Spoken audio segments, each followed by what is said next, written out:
welcome. Could you tell us a little bit about yourself? Yes, thank you very much for inviting me. It's an honor to be here. My name is Zeinab Eyega.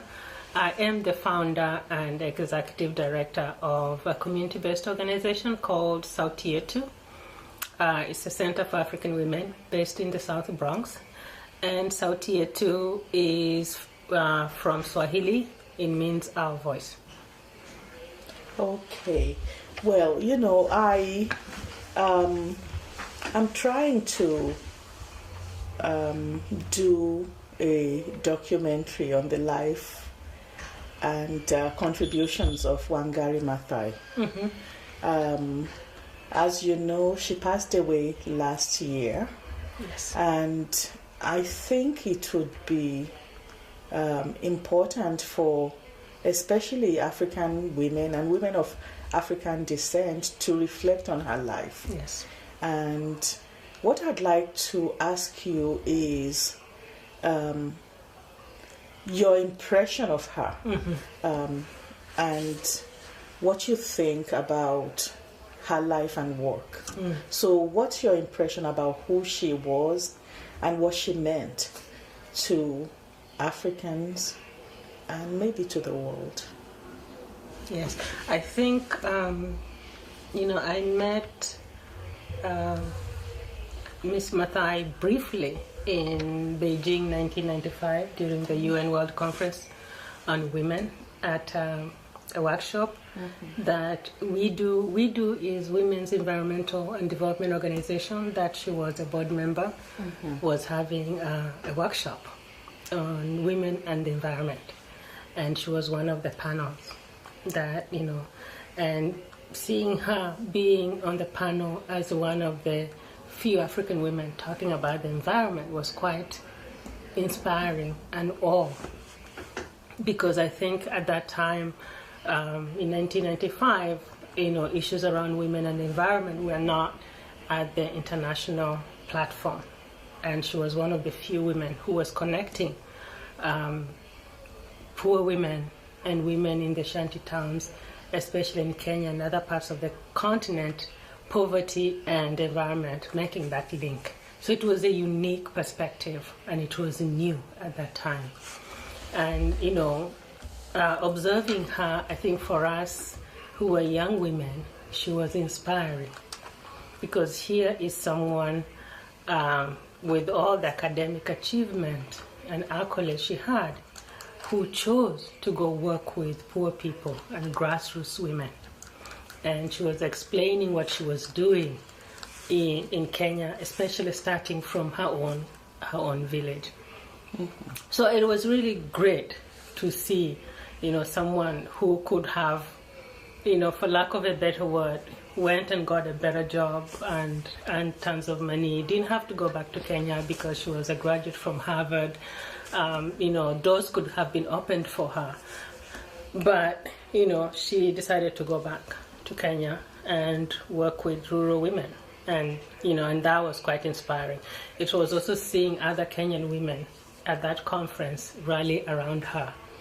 And, not that respect people pay out of either fear or envy, but genuine respect out of caring and this shared compassion. That's what you saw from her and the other Kenyan women who were around her.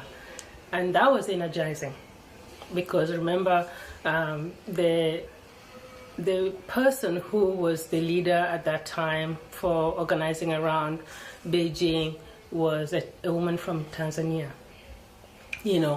and so seeing two African women at the top was also quite gratifying for many of us because they were the trailblazers. So we were here, the person who was leading the UN Conference on Women was, we call her, Auntie Gertrude Mongella, who was from Tanzania. Mm-hmm. And then we have Wangari Maathai. So all of us at that conference just felt so empowered. Here we were, our elders and our aunties who were doing incredible. Finally, there were African women at the international stage who were respected, not because of, the continent they come from, but because of their intellect and the quality of the work that they did. This is great. So, in 1995, you met her briefly at the Beijing conference. What kind of an impact did this have on your work and your vision of what you were trying to accomplish? I think, attending that workshop, showed a couple of things. It gave hope and inspiration.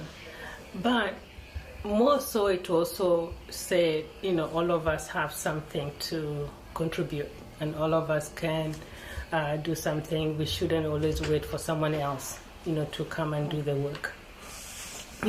And so, that also actually challenged me to start following more on her work, but also to begin to look for other African women like her on the continent who were doing incredible stuff that no one knew anything about, that we could learn from. Mm-hmm. So I started following very closely her green belt movement and mobilizing women, in Kenya, and planting trees and using, the ethos and social values from their community to, engage everybody in the environmental movement. So she wasn't bringing something from outside. And so for me, that showed that we, within our own social norms and cultural values, we have the tools, the messaging to mobilize for justice and equality, that we didn't have to look beyond that. In our languages, in our songs, in our dances, there were already the tools there, for equity and for equality. And so that was also inspiring. And for me, then, looking at her, and then I started looking at other African women on the continent that were doing incredible stuff that we didn't know anything about, and learn from them. So coming from Southern Sudan and being born in a refugee camp, having seen a lot of war and death, and the level of cruelty that impacted women more, it made me realize that I could actually do something different, that I'm not my story and my history. And so that also was empowering, and it gave me the initiatives to start think outside the box. All right. So, some of the work, I guess the Nobel Prize, when Professor Maathai was awarded it, kind of brought her into international prominence. And when you heard about that Nobel, what did you feel? Well, I think it was good on one hand to say, finally, she gets the global recognition. But for me, I think what was much more powerful was that in her own community, she'd always been recognized, and she had already gained that Nobel Prize. Mm-hmm. So the gift from internationally wasn't new and unique, because she was already respected, she was already loved, she had already challenged a lot of the different ethos in Kenya, in academia, in social mobilization for equality and justice, in speaking truth to power, mobilizing women. I remember one of the things that she did when they were gonna cut down trees from this park, that was gonna impact Freedom Park, impacting negatively, and she mobilized a group of women, and these women's sons were already arrested anyway. But what she did was they had a sit down, and some of the grannies threatened to disrobe.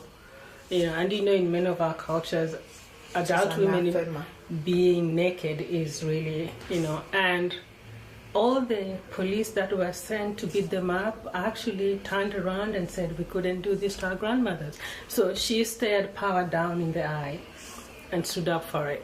So I think the Nobel Prize just acknowledged something that people who knew her, who worked with her, already knew and respected and already, so it wasn't something unique. But an African being in the US with very few positive things about Africa, it made you walk taller. And it made you walk with a sense of purpose. Well, you spoke about your founding of Sauti Yetu, and the work you do is it's with families, but it's predominantly with young women and with women and girls. Yeah. So, do you see any kind of relationship between what Wangari Maathai did and what you're doing? Yeah. Well, yeah, I see a bit of relationship because I think that what Wangari Maathai did in Kenya, because, at that time when she started mobilizing, a lot of women were farmers. And many of the women farmers didn't own the land. And, often what they grew weren't their own. So part of getting women involved in, protecting the environment was also trying to fight for women's ownership to the land. And through women changing, the community and developing the community and supporting children. So for me, I see that as a part of also a continuation of what I'm doing. That, I think working through women, you actually, what's the saying? When you teach a woman to read, you educate the children. And that's what I'm trying to do. When you work through women, you don't only support one person, you support a whole family. Versus when you support a man only, the dividend and the impact is minimal. But when you support a woman, the dividend and impact is multiple. And there's a snowball effect that goes a long way. So by working with African immigrants here and trying to support them in their ability to acculturate, adjust, find schooling for their children, we are actually helping develop and change a community where it becomes gender equitable and where it nurtures everybody in the same way and where it strengthens our families. For example, we did a project with women street vendors. If you go across the city, you see a lot of most male street vendors. But one here and there you see female street vendors. And the challenges these women street vendors face are totally different than the male street vendors. So when we did a research with them 2 years ago, we just finished actually the report out of it, we realized that every single cent these women earn supports their families here as well as back home. They're paying school fees here, half of their children are back home, they're paying school fees there to the extended family. Some of the women are even helping their husbands and their co-wives back home. So we realized that one way to help them was to actually start a financial literacy class with a strong component of literacy that then will help them get access to funding, cash flow, and all that. And all the idea of being able to, to believe in women, in women's innovation, actually I learned from women like Wangari Maathai. Okay, so what do you see as Wangari Maathai's significance for Africa largely, because you have talked about her social activism, her political activism, her activism in terms of the environment, and the way in which she connected with the community to collectively figure out how to respond to a need that people themselves identified. So, in terms of drawing from her life experiences and her work, what are the lessons that Africans can take from this woman's life? I think the lessons are many that we can take from her life, and I think that especially in the current environmental context, we know that whether you call it global warming, whether you call it climate change, we know that the continent is going to be hit the hardest because many of our governments are not prepared, are not even thinking and talking about it. We know that many countries are going through drought right now, and it's going to keep getting worse. We know that a lot of our, there's a lot of deforestation going on, and if you look now, not many countries and communities are mobilizing to stem the deforestation, to stem the downward movement of the Sahara into grasslands and tropical forests, to stem the destruction of the rivers and waters. We know in both of our coasts, whether it's Atlantic, Indian Ocean, where you have, since many of our countries don't have marine resources, our waters are open for, piracy, and not piracy from, our own communities, but piracy from international, countries. Japan and Germany whaling and everything around our waters. So the fishes are getting, less and less. If you go to Senegal, many of the communities that used to depend on fishing now are, losing all that revenue and that income, and it's impacting directly on women and children. So, we don't have the luxury to look back and say, what can we learn? I think we need to act by looking at what did she do, and what can we, embody in what she did and take it across the different countries. One thing that was really great about Wangari Maathai, her thinking was so broad that she didn't think just as a Kenyan. She had a Pan-Africanist way of looking at the continent, and she looked beyond, her own community to the continent at large. And that was one of the things that she wanted to do, was to begin to build the Green Belt movement across the continent, especially starting with the countries around the Sahel, to really curb, the downward movement of the Sahara. So I think there's a lot of things for us to look back on her life, and if we really, really want to honor her, and not just be proud that she got the Nobel laureate, but we need to honor her life by doing what she did and continuing that across the different countries that we have. Because I think in the next, decades and even a century, the African continent south of the Sahara is going to be in a really bad need of people like her looking at the environment. And I don't think we have the luxury to think another way. Well, thank you. I guess I'm so happy that you brought up the issue of desertification. And, I think also there's an issue about drought, and water has become a very crucial need for many people, because some of the impact of the desertification and also losing the tree canopies is that a lot of water sources are drying up and are in jeopardy, and then you have population pressures also that's caused by other things. So it's imperative that governments, communities, individuals really become more energized about finding solutions, lasting solutions to these problems. And I think that Wangari Maathai did her bit. I mean, she did an extraordinary job.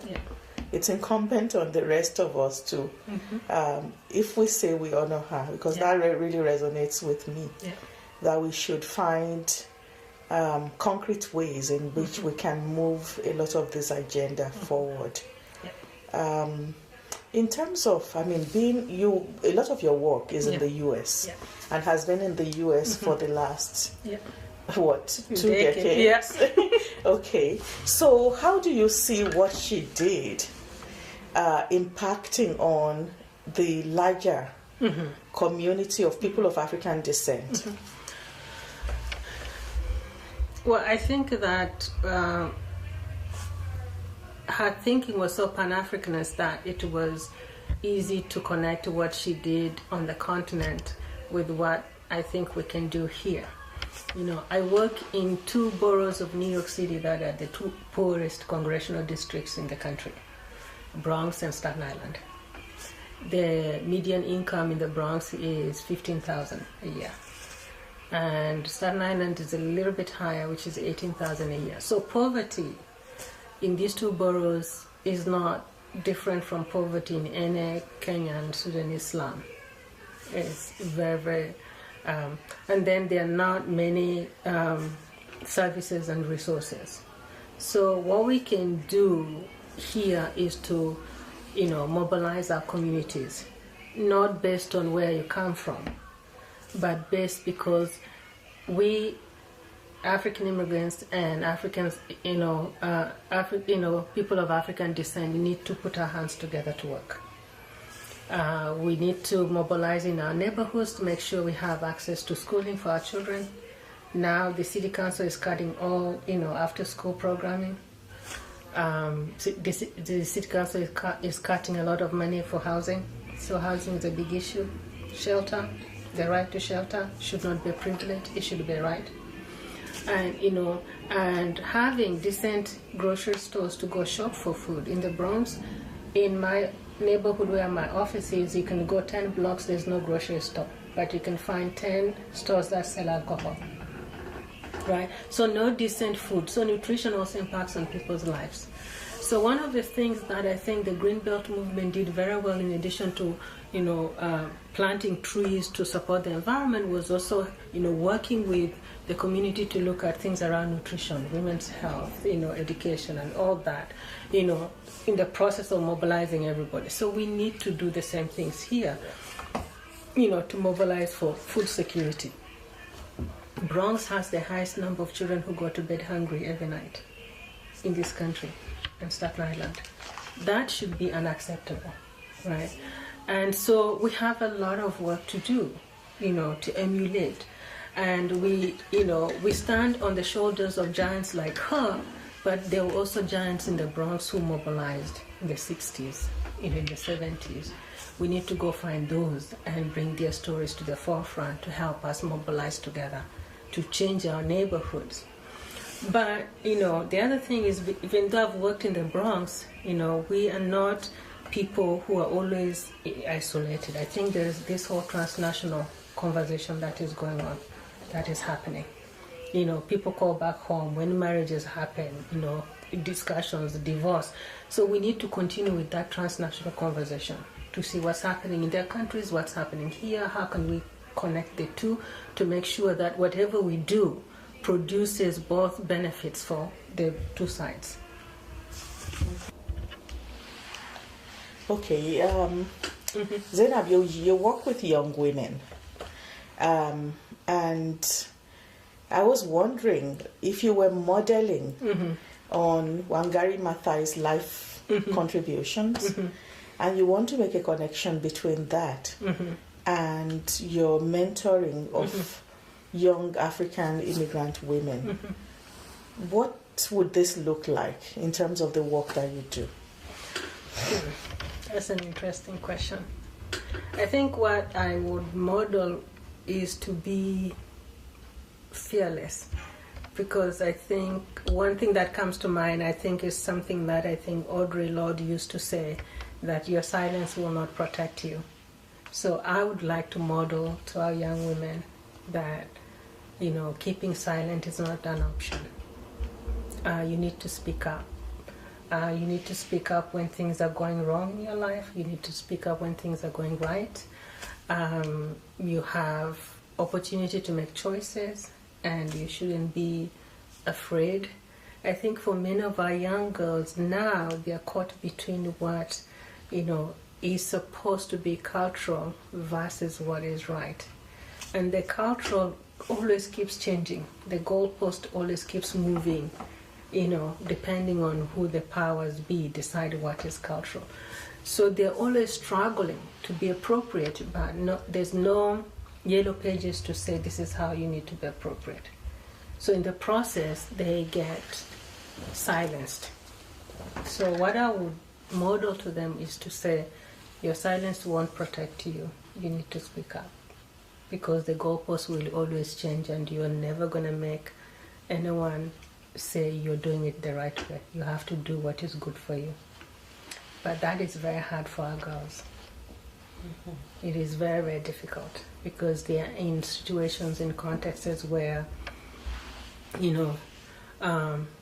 any action they take, the consequences are severe, not only for them, but for their mother in the home, and for the mother's mother and the extended family. So whatever they do is not only for them, everyone else gets impacted. Mm-hmm. Yeah. Okay. It also occurs to me that one of the things that Wangari Maathai did that is impressive is how she institutionalized an idea,